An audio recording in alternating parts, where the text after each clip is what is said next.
Assalamualaikum warahmatullahi wabarakatuh.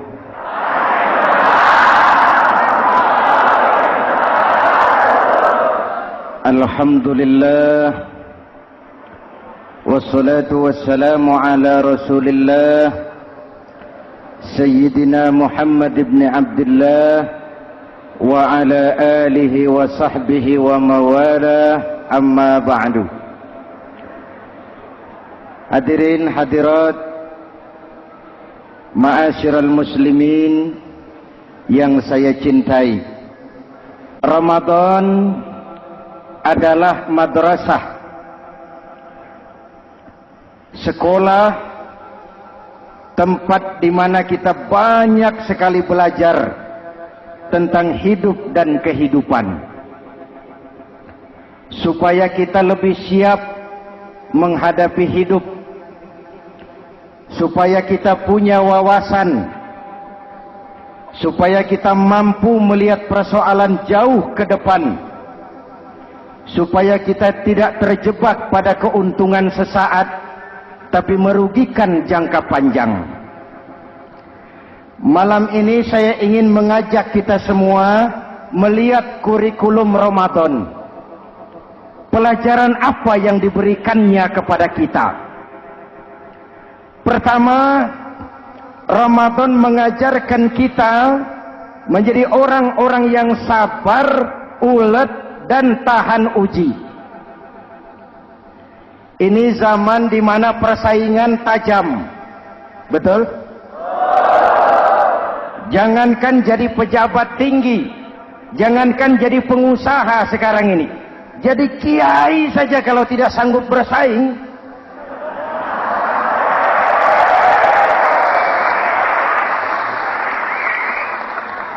ini bahasa kasar tapi jujur.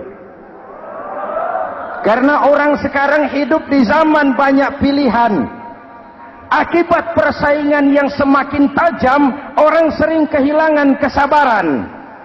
Kepengen cepat kaya, lalu tidak sabar.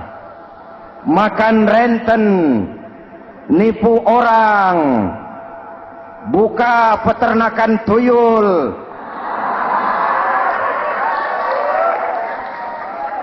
korupsi. Sekarang ini kan lagi santer Bulog Gate jilid 2. Rupanya memang tajam uang Bulog itu. Bulog sudah memakan salah seorang mantan ketuanya, berdua amang. Bulog sudah memakan seorang presiden. Sekarang Bulog sedang mengarah kepada ketua DPR. Kita lihat hasilnya.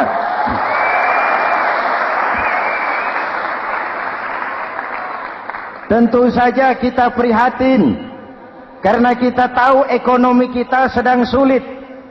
Hutang melilit leher. Tetapi pada sisi lain kita melihat enak saja uang mengalir puluhan miliar untuk sesuatu yang tidak terkait dengan kepentingan rakyat.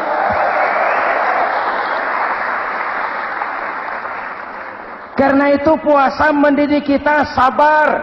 Biar lapar melilit perut, biar haus mencekik tenggorokan. Kalau maghrib belum datang, jangan sentuh makanan, jangan ambil minuman. Sabar. Betul? Ada waktunya. Lalu lintas itu macet karena kendaraan besar tidak mau ngalah, kendaraan kecil tidak tahu diri.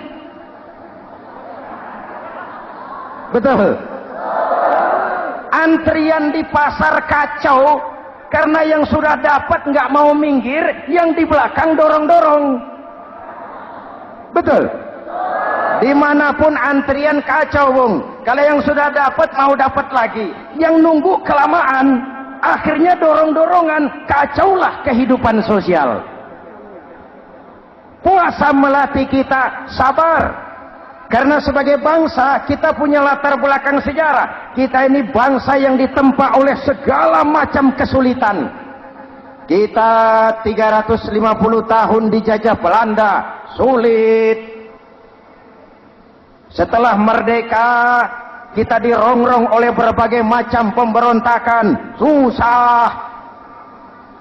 Lalu PKI berontak, susah lagi. Lalu berdiri Orde Baru, lama-lama susah lagi. Orde Baru selesai, muncul reformasi, masih susah juga. Kita bangsa yang ditempa oleh kesulitan, bangsa yang tahan bantingan, bukan bangsa yang cengeng. Karena itu mari kita menjadi diri kita. Kita akan gagal kalau kita mau jadi orang lain. Kita akan gagal kalau kita hidup di bawah bayang-bayang orang lain. Jadilah kita diri kita sendiri. Sabar, ulet, dan tahan uji. Inilah kurikulum pertama dari pelaksanaan ibadah puasa. Sehingga dengan dibekali sifat sabar, kita bisa mengendalikan diri. Manusia hebatnya ya. Ayo kita banding-bandingkan. Malaikat, binatang, manusia. Malaikat tidak diberi nafsu, hanya diberi akal. Kalau malaikat tidak pernah salah, wajar. Jibril nggak pernah korupsi ayat. Ini ada ayat bagus, saya pakai sendiri saja ini. Tidak. Malaikat maut tidak pernah salah adres mencabut nyawa orang yang belum waktunya mati. Tidak pernah. Dan itu wajar. Malaikat makhluk tanpa alternatif. Secara instinktif dia diciptakan untuk taat. Sebaliknya binatang diberi otak tapi tidak diberi akal. Binatang hanya diberi nafsu. Kalau binatang tiap hari salah, wajar. Ayam, kalau sudah datang syahwatnya, tidak usah menoleh, ini banyak orang apa tidak? Betul. Kuda keliling kota, tidak pakai celana, tenang saja. Betul. Dan wajar, namanya juga binatang. Sedangkan manusia diberikan akal dan diberikan nafsu. Tiap hari terjadi perjuangan. Kadang akal menang, kadang nafsu yang menang. Ketika akal menang, kita lebih tinggi dari malaikat. Ketika nafsu yang menang, kita lebih rendah daripada binatang. Hadirin yang saya cintai, itu pelajaran pertama, sabar, ulet, tahan uji. Lalu pelajaran yang kedua, melahirkan sikap istiqamah, punya stabilitas temperatur batin, istilah sekarang. Soal istiqamah ini saya tidak akan menjelaskan pengertiannya, saya mau cerita saja. Mau dengar nggak? Ini tentang istiqamah. Dalam satu pertempuran, Jenderal Salahuddin Al-Ayyubi bersama tentaranya, tentara Islam, pernah mengalami kekalahan.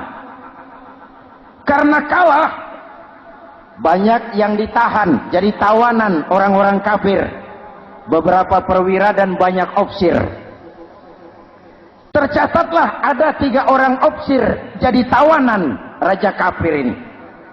Satu hari raja kafir musyawarah dengan perdana menterinya. Perdana menteri, saya tuan raja, ini tawanan Islam ini enaknya diapain? Kalau enaknya sih dibunuh saja tuan raja, selesai urusan. Soal bunuh sih gampang, Perdana Menteri. Maksud tuan raja, bujuk saja agar dia meninggalkan Islamnya, ikut ke agama kita. Nanti kita kasih hadiah. Begitu. Iya, baiklah. Besok saya sidang 3-3-nya. Besoknya ini 3 ofsir disidang di tempat terbuka langsung oleh Perdana Menteri. Mula-mula dipanggil ofsir pertama. Ofsir pertama, ya Perdana Menteri, sini. Baik. Kamu tahu kamu siapa? Tahu. Siapa kamu? Tawanan. Iya, kalau tawanan bisa diatur kan? Diatur bagaimana? Kamu mau nggak ikut saya bersama Tuan Raja meninggalkan Islam agamamu, mengkhianati saudara-saudaramu sebangsa, setanah air, sekeyakinan?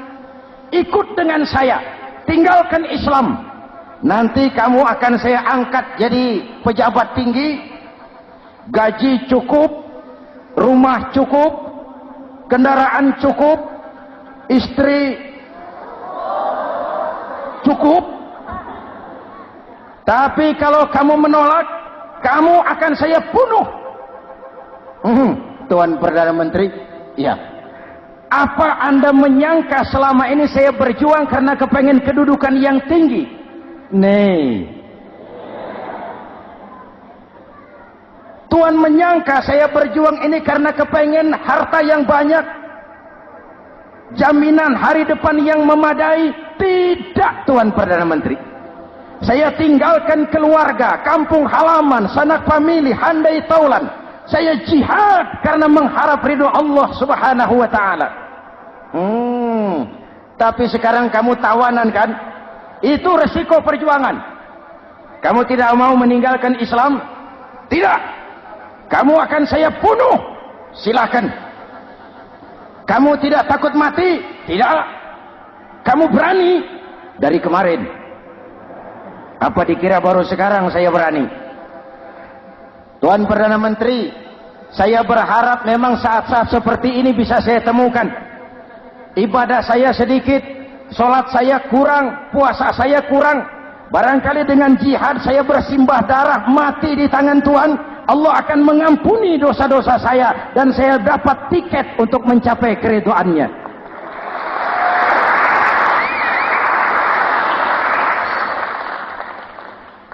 Gila kamu. Biarin. Kalau ini Tuhan anggap gila, saya bisa berbuat lebih gila dari ini. Saya bunuh kamu. Bunuh.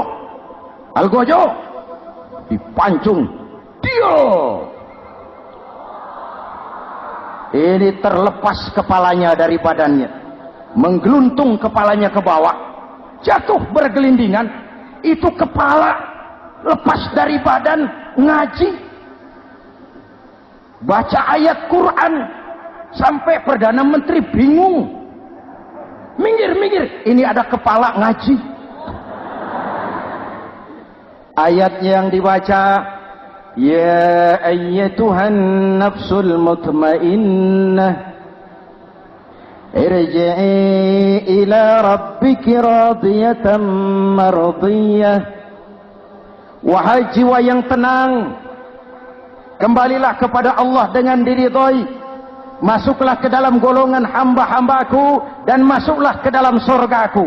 Matanya terpejam rapat, bibirnya tersenyum. Dia gugur sebagai syahid karena membela keyakinan. Dia istiqamah, tidak goyah oleh tawaran jabatan dan kedudukan yang tinggi.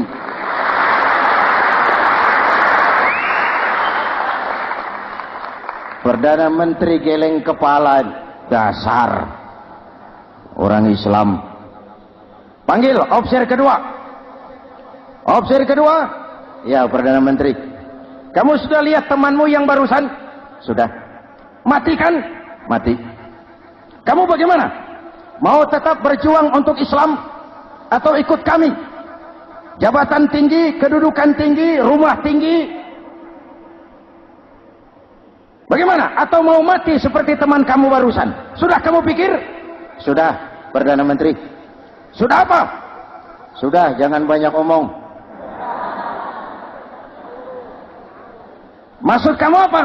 Saya sudah tidak sabar mau nyusul teman saya yang barusan itu.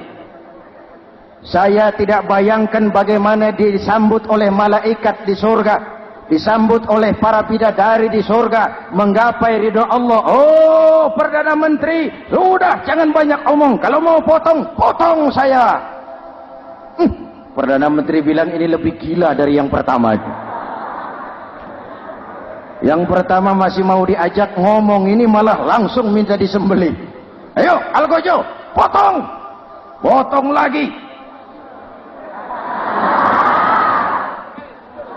Dia terpisah lagi kepalanya dengan badan, jatuh ke bawah, menggeluntung, ngaji lagi.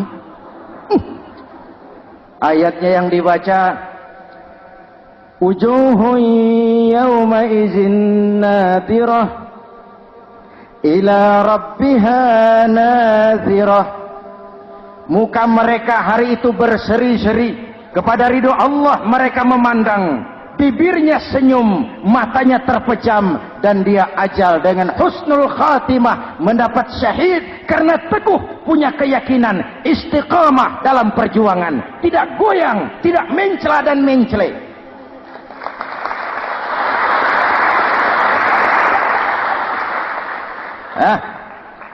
Opsi ketiga, sini. Yap, siap Perdana Menteri. Kamu sudah lihat nasib dua orang teman kamu? Sudah. Mati kan? Mati. Kamu mau seperti dia? Oh, tidak Perdana Menteri. Saya tidak mau mati. Daripada matikan lebih baik hidup. Kamu mau ikut saya? Mau Perdana Menteri? Mau. Gaji besar, rumah besar, kendaraan besar, istri.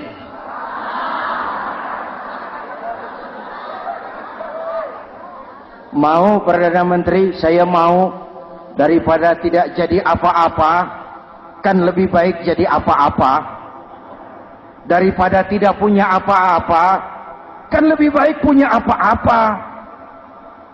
Oh, jadi kamu selama ini berjuang karena mau cari apa-apa? Iya. Bagus. Nanti saya musyawarah sama raja. Kamu diangkat jadi bupati di mana? Tunggu ya. Perdana Menteri laporan, Tuan Raja. Ya. Ini opsi ketiga kelihatannya baik ini. Dia mau mengkhianati teman-temannya, sebangsa, setanah air, sekeyakinan. Mengkhianati bangsanya, meninggalkan agamanya. Dia mau ikut kita. Kita angkat jadi pejabat di mana dia? Raja senyum. Oh, soal angkat mengangkat sih gampang Perdana Menteri. Cuma saya pikir-pikir opsi ketiga ini kok tegel-tegelin. Kok sampai hati ya? Temannya sendiri, seiman, sekeyakinan, sebangsa, setanah air dikhianati karena mengejar jabatan, harta, kedudukan. Orang itu Perdana Menteri kalau sudah mau mengkhianati saudaranya sendiri, apalagi orang lain.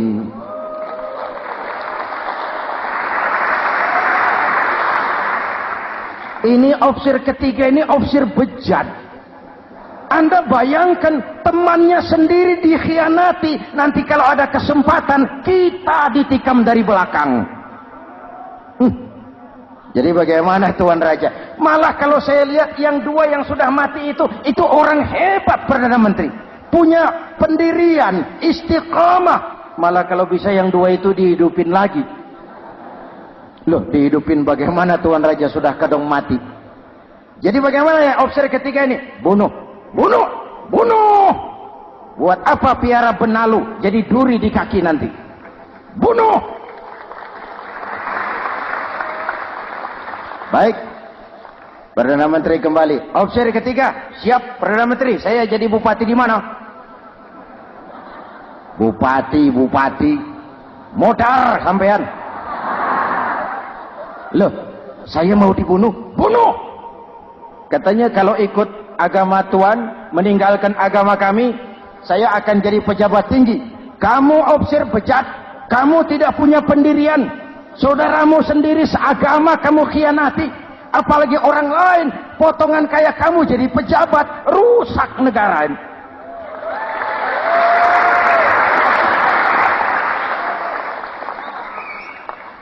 Hadirin hadirat yang berbahagia, saya lanjutkan cerita ini. Nanti kesimpulan diambil sendiri-sendiri. Jadi saya mau dibunuh Tuan Perdana Menteri. Ya, kamu mau dibunuh. Tidak jadi pejabat. Tidak. Kamu bejat. Bejat kok mau jadi pejabat. Nanti juga kalau kamu jadi pejabat, paling kerjamu memperkaya dirimu sendiri. Paling banter keluargamu dan golonganmu. Rakyat tetap saja tidak terurus.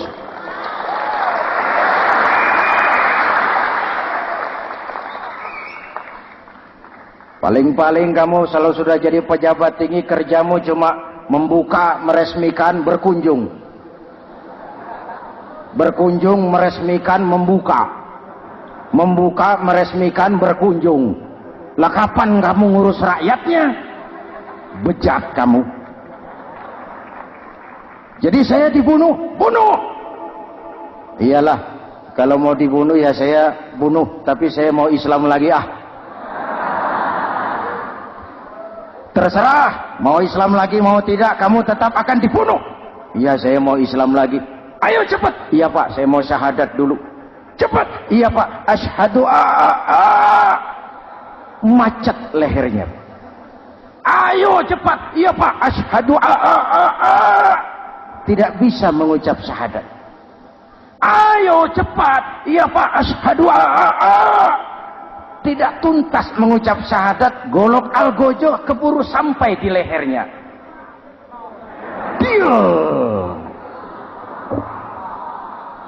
Darah mancur, pisah kepala dengan badan, menggeluntung ke bawah. Ngaji lagi. Dia bekas santri, masih bisa ngaji. Cuma ayat yang dibaca lain sama dua temannya tadi. Ayat yang dibaca, afaman haqqa alaihi kalimatul azab, afaman haqqa alaihi kalimatul azab, afa anta tunkizu man finnar. Ini ayat yang dibaca. Orang yang memang sudah dapat vonis akan mendapat azab, bisakah kamu menyelamatkan dia dari neraka? Bertahun-tahun berjuang di bawah bendera Islam untuk kejayaan Islam. Di akhir hayatnya dia tergoda oleh kedudukan dan harta, oleh jabatan dan pangkat.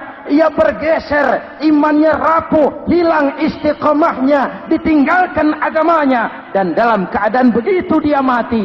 Dia su'ul khatimah. Na'udzu. Hadirin, apa guna saya ungkapkan ini? Mari kita belajar. Perlu stabilitas temperatur batin. Saya sering katakan, berapa banyak orang waktu di bawah teriak-teriak, berantas korupsi, ganyang korupsi, sikat korupsi, cuma karena belum dapat kesempatan. Begitu dapat kesempatan, korupsinya lebih gila dari yang dia teriaki. Betul? Waktu di bawah rajin baca ayat kursi, dapat kursi, lupa sama ayat. Betul? Betul? Ini yang memerlukan sikap istiqamah, konsisten. Hanya dengan semangat seperti ini, maka kita tidak akan goyah oleh tantangan yang bagaimanapun beratnya. Hadirin yang saya muliakan, Allah berjanji, orang-orang yang beriman, kemudian beristiqamah, tatanazzalu alaihimul malaikatu alla takhafu wa la tahzanu. Akan turun kepada mereka malaikat, seraya berkata, kamu tidak usah takut, kamu tidak usah sedih. Allah akan memberikan pertolongan kepada orang-orang yang istiqamah. Ayo kita tetap istiqamah melaksanakan ibadah hanya kepada Allah Subhanahu wa ta'ala. Nah, yang ketiga, ikhlas. Allahumma laka sumtu. Untuk engkau saya berpuasa. Orang mau puji atau tidak bukan soal. Orang mau lihat atau tidak bukan soal. Kalau sudah berbuat, yang penting karena Allah saja. Keikhlasan itu, kalau amal kita adalah jasad, ikhlas adalah ruh. Saudara, hari Jumat jam 9 pagi sudah berangkat ke masjid. Apa tidak bagus? Bagus. Sarungnya baru. Samarinda kelas BHS. Sajadah tebal. Tasbih panjang. Jam 9 sudah berangkat. Iya. Padahal sholat jam 12. Betul. Apa pahalanya besar? Nanti dulu. Itu berangkat jam 9 itu maunya apa? Pameran sarung? Atau di dekat masjid ada janda? Atau apa? Disinilah peran keikhlasan. Keikhlasan itu bukan kata. Malah kalau kita, saya ikhlas loh, biasanya tidak ikhlas kalau sudah ngomong begitu. Ikhlas itu amalan batin. Puasa ini menyelamatkan kita dari penyakit riya. Saya ingatkan Al-Ghazali bilang penyakit dua macam, penyakit zahir dan batin. Bedanya apa? Pertama, penyakit zahir yang punya lebih tahu dari orang lain. Tapi penyakit batin orang lain lebih tahu dari yang punya. Kalau kita punya kanker darah tinggi, kita tahu, orang lain tidak. Tapi kalau kita sombong, hasut, dengki, orang lain kadang-kadang lebih tahu dari kita yang punya. Betul? Yang kedua yang dahsyat, sehebat-hebatnya penyakit zahir cuma merusak dunia. Penyakit batin merusak dunia, menghancurkan akhirat. Ginjal mati, darah tinggi mati, tumor mati, kanker mati, leukemia mati, tapi tidak berakibat akhirat. Tidak ada penduduk neraka ditanya, kenapa kamu masuk neraka? Tumor, Pak. Tidak ada. Tidak ada. Sehebat-hebatnya penyakit zahir cuma merusak dunia, tapi penyakit batin merusak dunia, menghancurkan akhirat. Sombong, penyakit batin, di dunia dijauhi orang, di akhirat neraka tempatnya. Kikir, penyakit batin, di dunia dijauhi orang, di akhirat neraka tempatnya. Betul? Maka Al-Ghazali heran, kalau diserang penyakit zahir kita panik, cepat-cepat cari dokter. Tapi kalau diserang penyakit batin kita tenang-tenang saja. Padahal penyakit batin merusak dunia dan lebih hebat lagi menghancurkan akhirat. Maka puasa melahirkan keikhlasan. Agar di dalam melaksanakan ibadah cuma kita dan Allah saja. Inilah jiwa dan semangat yang sekarang ini pun sudah mulai menjadi langka. Semuanya karena akhirnya yang subur mental penjilat. Sumuhun dawuh, pasukan kulonuun, barisan asal bapak seneng, pasukan kumaha juragan wae, organisasi oke bos. Kita miskin dengan orang-orang yang punya prinsip, yang berani berkata ya terhadap yang benar, sanggup berkata tidak terhadap yang tidak benar, apa dan bagaimanapun resikonya. Kita terlalu kaya dengan barisan asal bapak seneng, pasukan oke bos, organisasi kumaha juragan wae, dan kita miskin dengan orang-orang yang punya kepribadian, yang tegar dan istiqomah apapun resiko yang dihadapinya. Jadi dengan keluar dari sekolah Ramadan, semangat keikhlasan makin tumbuh dalam hidup dan kehidupan kita. Ibu bapak hadirin hadirat yang berbahagia, itulah makanya puasa disebut ibadah sirriyah, ibadah abstrak, cuma kita dan Allah saja yang tahu. Ini lebih mendorong semangat keikhlasan. Kata Imam Al-Ghazali, "An-nas kulluhum mauta illa al-alimun wal 'alimuna niyamun illa al-'amilun wal 'amiluna mughtarruna illa al-mukhlisun." Manusia itu mati kecuali orang yang berilmu. Orang yang berilmu walaupun hidup tidur, kecuali yang mengamalkan ilmunya. Dan orang yang mengamalkan ilmunya banyak yang tertipu, kecuali yang ikhlas di dalam mengamalkan ilmunya. Manusia mati kecuali yang berilmu. Yang berilmu walaupun hidup tidur, kecuali yang mengamalkan ilmunya. Yang mengamalkan ilmunya banyak yang tertipu, menyangka amalnya sudah banyak, sholatnya sudah hebat, zakatnya sudah luar biasa, jihadnya sudah mantap. Banyak yang tertipu, kecuali yang ikhlas di dalam mengamalkan ilmunya. Jadi amal tanpa ikhlas, jasad tanpa ruh. Itulah makanya nuansa Ramadan dengan ibadah puasa mengembangkan semangat keikhlasan di antara kita semua. Mari kita baca doa sama-sama munajat, mohon pertolongan Allah agar kita diselamatkan dari penyakit riya dan ditumbuhkan semangat keikhlasan. Ala hadhihi niyyah wa ila hadratin nabi. Al-Fatihah. Bismillahirrahmanirrahim. Alhamdulillahi rabbil alamin. Ar-Rahmanir Rahim. Maliki yaumiddin. Iyyaka na'budu wa iyyaka nasta'in. Ihdinas siratal mustaqim. Siratal ladzina an'amta 'alaihim غير المغضوب عليهم ولا الضالين آمين. بسم الله الرحمن الرحيم آمين. الحمد لله رب العالمين اللهم صل وسلم وبارك على سيدنا محمد وعلى آله وصحبه أجمعين. اللهم اجعل جمعنا هذا جمعا مرحوما وتفرقنا من بعضه تفرقا معصوما. اللهم اجعل جمعنا هذا جمعا مشكورا وتفرقنا من بعضه تفرقا مغفورا. اللهم اجعلنا من السعداء المقبولين ولا تجعلنا من الأشقياء المردودين. ربنا تقبل منا صلاتنا وصيامنا وقيامنا وتخشعنا وتعبدنا وتضرعنا وتمم تقصيرنا برحمتك يا أرحم الراحمين. اللهم أصلح من في صلاحه صلاح المسلمين. اللهم أهلك من في هلاكه صلاح المسلمين.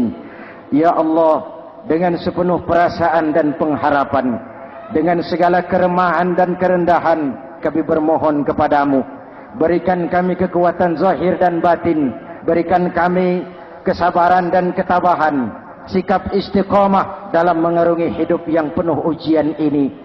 Karuniakan kepada kami pemimpin-pemimpin yang takut kepadamu dan sayang kepada kami. Rabbana hab lana min azwajina dzurriyyatina qurrata a'yun waj'alna lil muttaqina imama. Afdalu ma qultuhu ana wan nabiyyuna min qabli. La ilaha illallah.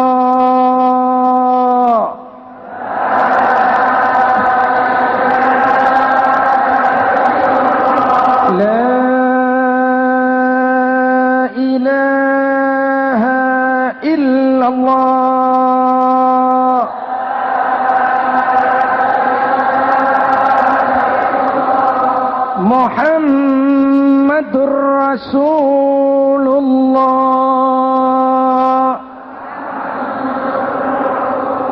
Amin. Kalimatu haqqin 'alaiha nahya wa 'alaiha namut wa 'alaiha wa biha nub'atsu insyaallah minal aminin birahmatika ya arhamar rahimin. Sallallahu ala sayyidina Muhammadin wa ala alihi wa sahbihi ajma'in. Ana rabbika rabbil izzati amma yasifun. Salamun alal mursalin walhamdulillahi rabbil alamin. Assalamualaikum warahmatullahi wabarakatuh.